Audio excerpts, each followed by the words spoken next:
Every 75 years, a fiery wander from the outer fringes of space approaches the solar system and passes within a few million miles of the Earth. Halley's Comet, bound on its endless flight through the vast void between the stars. In November 1835, while the visitor was blazing across the sky, down on the little planet called Earth, another visitor was making his appearance in the humble home of John Marshall Clemens in the little town of Florida, Missouri. All right now, dear? Yes, Judge. She'll be all right. And him, the little one. He's so small, but I reckon he'll make out. We'll call him Samuel, after your father. Yes, dear. Samuel Clemens.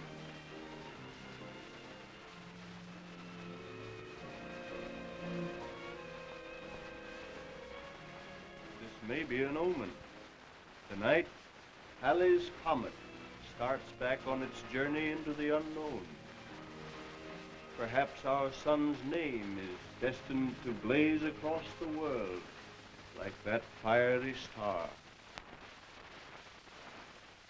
The broad Mississippi flowed through Sam Clemens' childhood, and it molded his character. As a young man, he became a pilot on one of the picturesque steamers that plied between St. Louis and the Gulf, and he began to feel within himself the surge of the great river, a swift, deep current that was to carry him on to greatness and eternal fame. But greater and stronger than the current of the river was the tide of lusty, hard-fisted American civilization, rolling ever westward as it consumed the wilderness. In the vanguard of the pioneer flood went young Sam Clemens to Angels Camp, California, the heart of the gold field.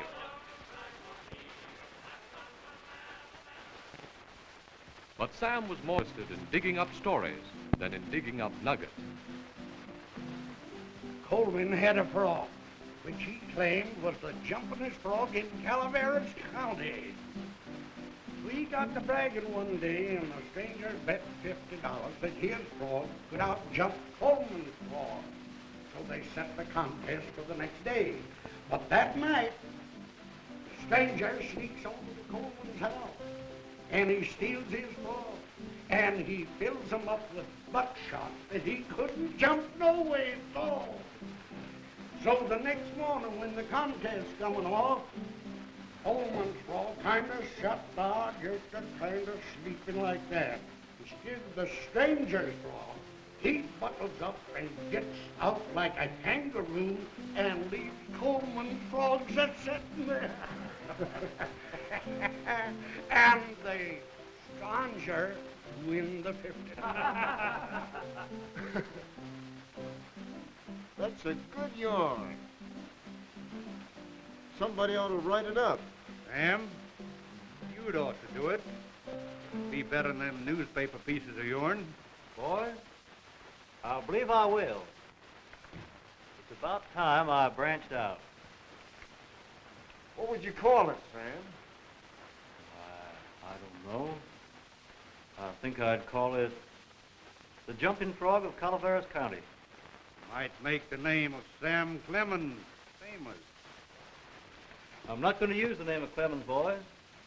I'm going to sign it Mark Twain. Mark Twain? Yeah. It's a Mississippi River term, a pilot's call signifying 2 fathoms, 12 feet of water. A mighty pleasant sound to hear on a dark night. It meant safe water.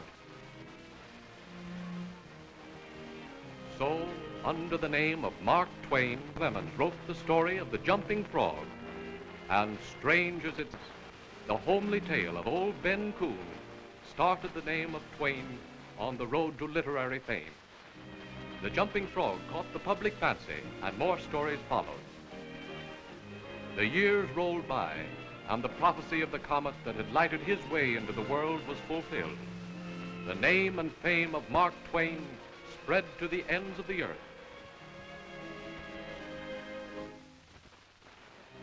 Twain's favorite workshop was his bed, and it was here that the beloved characters came to life. Tom Sawyer and his brother in adventure, Huck Finn.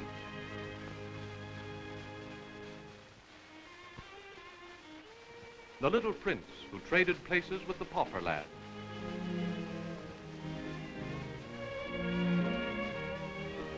The Connecticut Yankee who wandered into King Arthur's court.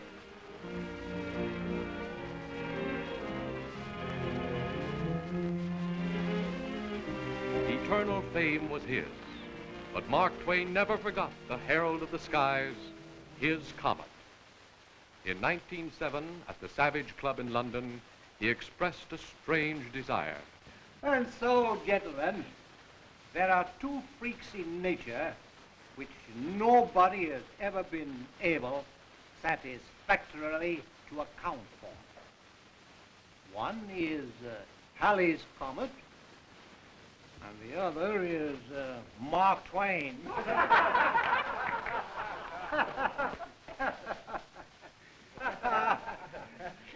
I came in when the comet, when it appeared last in 1835. And when it returns 3 years hence, I shall be a very disappointed man if I don't go out with it. On April 20th, 1910, the mysterious messenger of his birth year appeared in the night sky.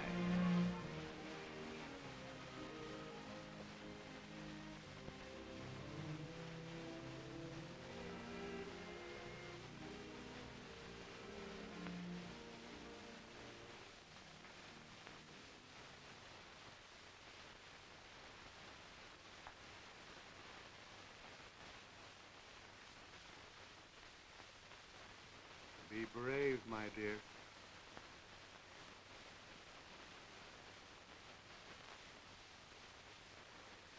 Clara. Yes, Father. Can you please sing me that old Scotch song? You know, the one. Yes, Father.